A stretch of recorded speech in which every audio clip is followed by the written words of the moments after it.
तो चलो गाइस इस एपिसोड को स्टार्ट करते हैं। तो एपिसोड की स्टार्टिंग में हमें एमसी को दिखाया जाता है जो बहुत ज्यादा ही हाफ रहा होता है। एमसी के दोनों गार्ड कहते हैं क्या आप ठीक है? तभी एमसी अचानक वहाँ से खड़े होकर कहीं पे जाने लगता है। वो दोनों एमसी से कहते हैं आप कहाँ जा रहे हो? एमसी कहता है मैं थोड़ी देर में आ जाऊंगा, इसीलिए मेरा पीछा मत करना। यह कहकर एमसी छत के ऊपर से कूदते हुए वहाँ से जाने लगता है। एमसी कूदते हुए शहर से बाहर जंगल की तरफ जाते हुए कहता है मेरी पूरी बॉडी जल रही है, मेरा शरीर इस एनर्जी को संभाल नहीं सकता है। अगर मैंने जल्दी कुछ नहीं किया तो मेरे कारण ये पूरा क्लैन तबाह हो जाएगा। मुझे यहाँ से जितना दूर हो सके उतना दूर जाना होगा। सोचते हुए एमसी वहाँ से बहुत दूर जंगलों के बीच कई सारे पहाड़ों में से एक पहाड़ पर आते हुए कहता है मैं इसे और ज्यादा सहन नहीं कर सकता। यह कहकर वो अपनी सारी एनर्जी को लाइटिंग के रूप में आसमान की तरफ छोड़ देता है। यह लाइटिंग को दूर से दो लोग देख लेते हैं, जिनमें से एक कहता है मैंने कभी भी लाइटिंग को जमीन से आसमान की तरफ जाते हुए नहीं देखा।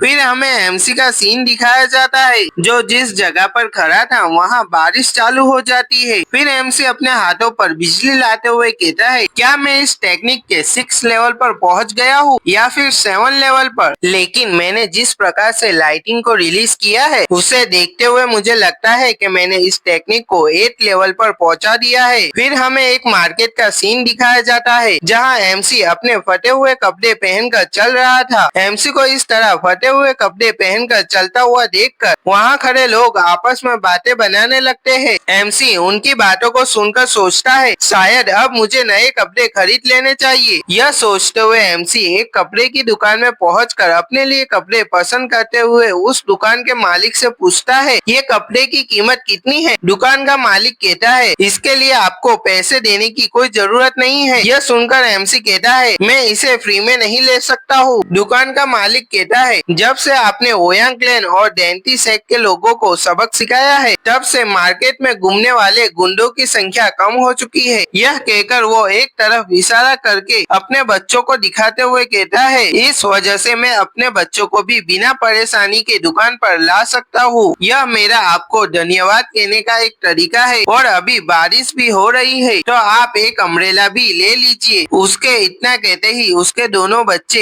एक अम्ब्रेला एमसी को देने लगते हैं। एमसी उन बच्चों की तरफ देखते हुए कहता है अच्छा ठीक है मैं इसे ले लेता हूँ। फिर एमसी उस अम्ब्रेला को लेकर वहाँ से जाने लगता है। एमसी मार्केट में घूमते हुए लोगों को देखकर सोचता है यह लोग पहले से ज्यादा खुशहाल लग रहे हैं। मैंने कभी भी इस बात की परवाह नहीं की थी कि लड़ाई के बाद सड़कें कैसी दिखाई देती है। सोचकर एमसी वो दुकानदार की बातों को याद करते हुए कहता है यह फीलिंग इतनी भी बुरी नहीं है। तभी एमसी को किसी के चिल्लाने की आवाज आती है। एमसी उस तरफ देखता है तो एक आदमी कई लोगों से बचकर भाग रहा था। जब एमसी उस भाग रहे आदमी को ध्यान से देखता है तो वो चुलमिंगो था। चुलमिंगो एमसी को देखकर उसके पास आते हुए कहता है हमें मिले हुए काफी समय हो गया है और अभी काफी बारिश हो रही है। यह कहकर वो एमसी के साथ एक अम्ब्रेला के नीचे खड़ा हो जाता है। एमसी उसे देखते हुए कहता है तुम अभी भी पहले जैसे हो और अब ये बताओ कि ये लोग तुम्हारा पीछा क्यों कर रहे हैं। यहाँ से हमें मोयुंग क्लैन में हो रही एम्परर असेंबली का सीन दिखाया जाता है जहाँ एम्परर असेंबली के अंदर मौजूद डोंगो क्लैन का पैट्रियार्च डोंगो मियान कहता है काफी समय हो चुका है हम सभी पैट्रियार्च को इस तरह एम्परर असेंबली में आए हुए। तुमने बहुत अच्छा काम किया है मोयोंग बिन। मोयोंग क्लैन का पैट्रियार्च मोयोंग बिन कहता है अरे मैंने तो सिर्फ इस असेंबली की व्यवस्था की थी लेकिन ओयांग सेंग मैंने सुना है कि हाल ही में तुम्हारे क्लैन के अंदर एक दुर्घटना घटी है। मैंने सुना है कि ओयांग हू ने मर्चेंट ग्रुप के फर्स्ट यंग मास्टर को डुअल के लिए चैलेंज किया था और वो उसमें मारा गया है। क्या ये सच है? यहीं पे ओयांग क्लैन का पैट्रियार्च ओयांग सेंग भी बैठा हुआ था। तभी वहाँ बैठा एक आदमी कहता है अगर वो ओयांग हू था तो क्या वो